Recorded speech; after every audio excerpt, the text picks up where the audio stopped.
हिंदुओं का धर्म ग्रंथ है वेद। वेदों का सार है उपनिषद और उपनिषदों का सार है गीता।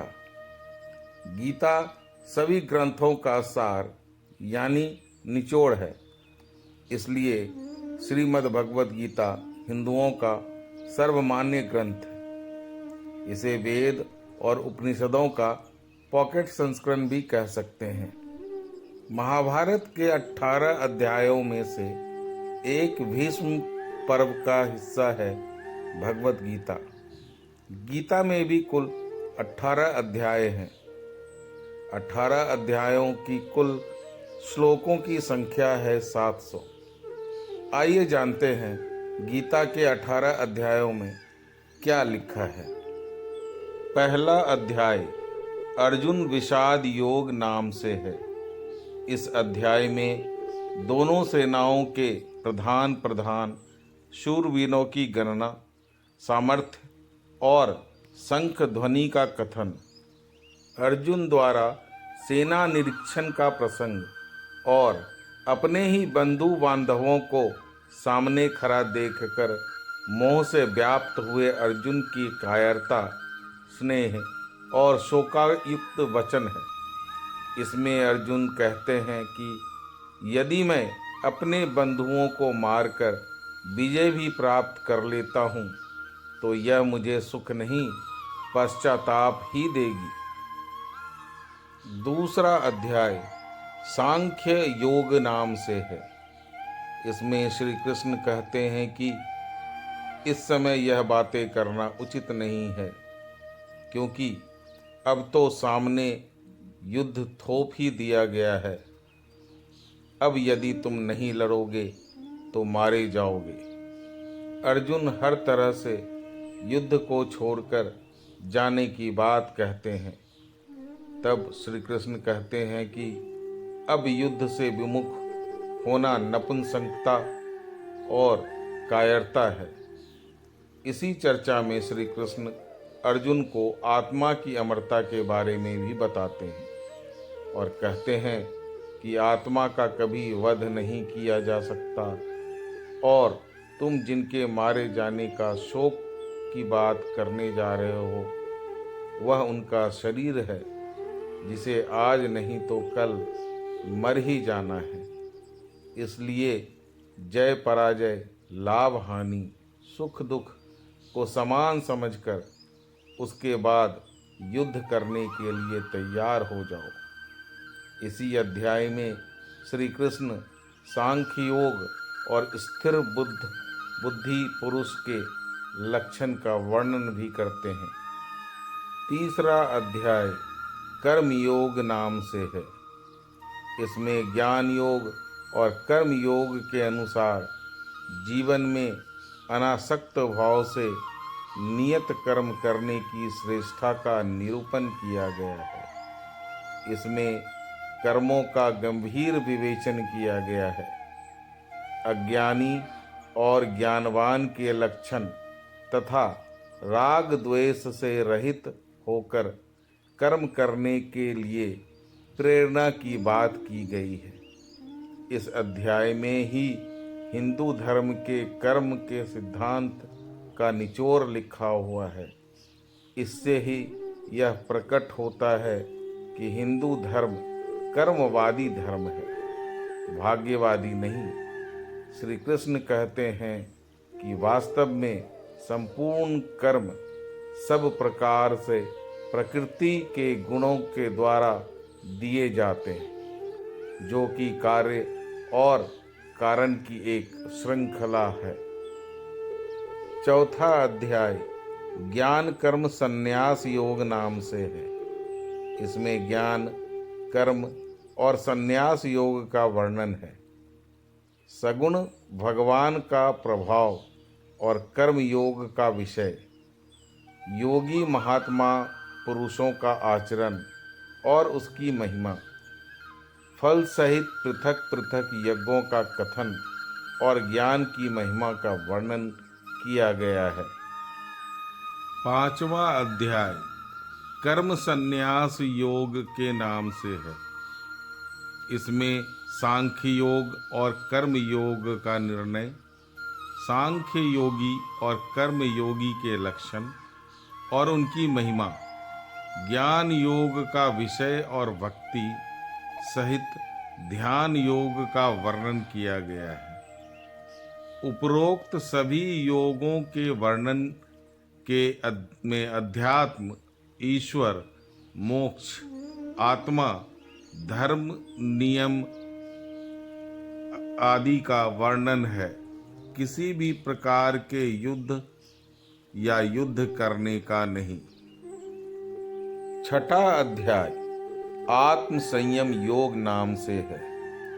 इसमें कर्मयोग का विषय और योग रूढ़ पुरुष के लक्षण, आत्म उद्धार के लिए प्रेरणा और भगवत प्राप्त पुरुष के लक्षण, विस्तार से ध्यान योग का वर्णन, मन के निग्रह का विषय, योग भ्रष्ट पुरुष की गति का विषय और ध्यान योगी की महिमा का वर्णन किया गया है। सातवां अध्याय ज्ञान विज्ञान योग नाम से है। इसमें विज्ञान सहित ज्ञान का विषय, संपूर्ण पदार्थों में कारण रूप से ईश्वर की व्यापकता का कथन, असुरी स्वभाव वालों की निंदा और भगवतत्वों की प्रशंसा, भगवान के प्रभाव और स्वरूप को न जानने वालों की निंदा और जानने वालों की महिमा का वर्णन किया गया है। आठवां अध्याय अक्षर ब्रह्म योग नाम से है। इसमें ब्रह्मा, अध्यात्म और कर्म आदि के विषय में अर्जुन के 7 प्रश्न और श्री कृष्ण के द्वारा दिए गए उनके उत्तर हैं। भक्ति योग का विषय और शुक्ल एवं कृष्ण मार्ग के रहस्य का भी वर्णन है।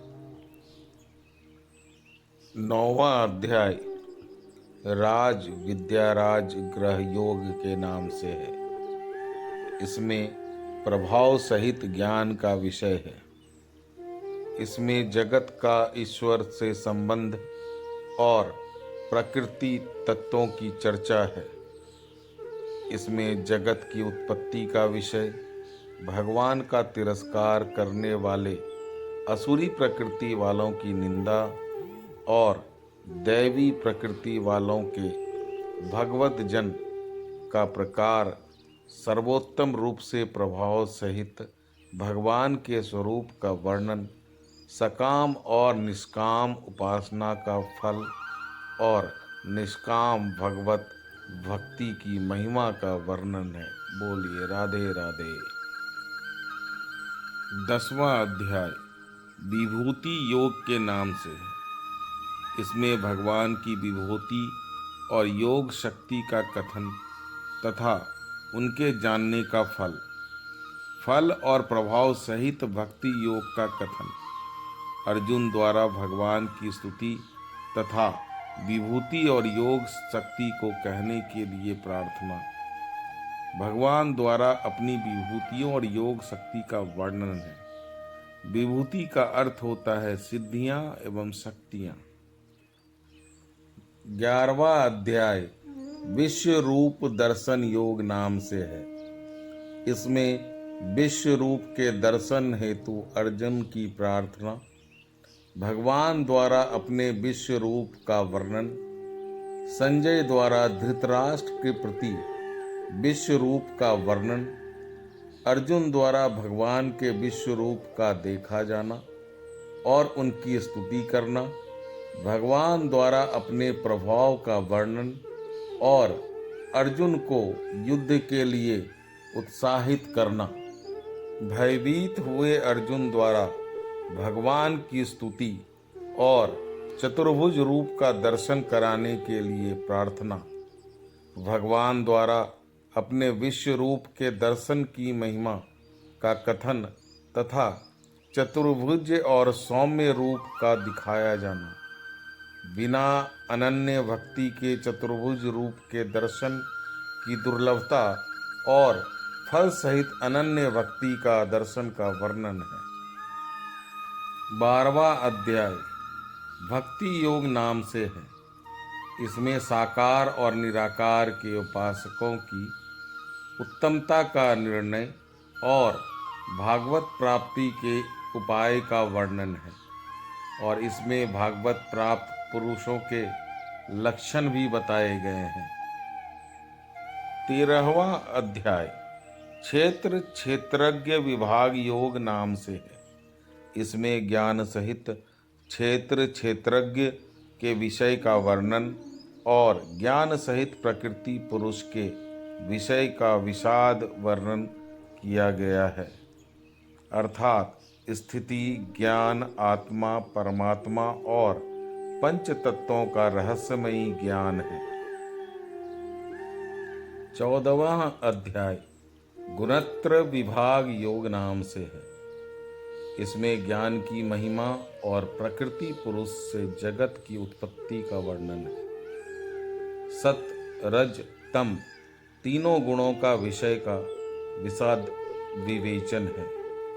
इसके अलावा भगवत प्राप्ति का उपाय और गुणातीत पुरुष के लक्षण भी बताए गए हैं। 15वां अध्याय पुरुषोत्तम योग नाम से है। इसमें संसार को उल्टे वृक्ष के तरह बताकर भगवत प्राप्ति के उपाय बताए गए हैं। इसमें जीवात्मा के विषय का विशद विवेचन और प्रभाव सहित परमेश्वर के स्वरूप का वर्णन किया गया है और इसमें क्षर, अक्षर, पुरुषोत्तम के विषय के भी विशद वर्णन है। 16वां अध्याय दैवासुर सामधि भाग योग नाम से है। इसमें फल सहित दैवीय और असुरी व्यक्ति और संपदा का कथन किया गया है। असुरी संपदा वालों के लक्षण और उनकी अधोगति का वर्णन भी मिलेगा। इसके अलावा शास्त्र विपरीत आचरणों को त्यागने और शास्त्रानुकूल आचरणों के लिए भी प्रेरणा दी गई है। 17वां अध्याय श्रद्धा त्रय विभाग योग नाम से है। इसमें श्रद्धा का और शास्त्र विपरीत घोर तप करने वालों के विषय का वर्णन है। इसमें आहार, यज्ञ, तप और दान के पृथक पृथक भेद बताए गए हैं। इसके अलावा ओम तत्सत के प्रयोग की भी व्याख्या की गई है। 18वां और अंतिम अध्याय मोक्ष संन्यास योग नाम से है। इसमें त्याग का विशद वर्णन है। कर्मों के होने में सांख्य सिद्धांत का कथन, तीनों गुणों के अनुसार ज्ञान, कर्म, कर्ता, बुद्धि, धृति और सुख के पृथक पृथक भेद का वर्णन, फल सहित वर्ण धर्म के विषय का वर्णन, ज्ञान निष्ठा का वर्णन, भक्ति सहित कर्म योग के का विवेचन और अंत में श्री गीता जी के महात्म्य का वर्णन है। जय श्री कृष्णा। राधे राधे। वीडियो पसंद आए तो वीडियो को लाइक, शेयर एवं चैनल को सब्सक्राइब अवश्य करें। आपका दिन शुभ हो। धन्यवाद।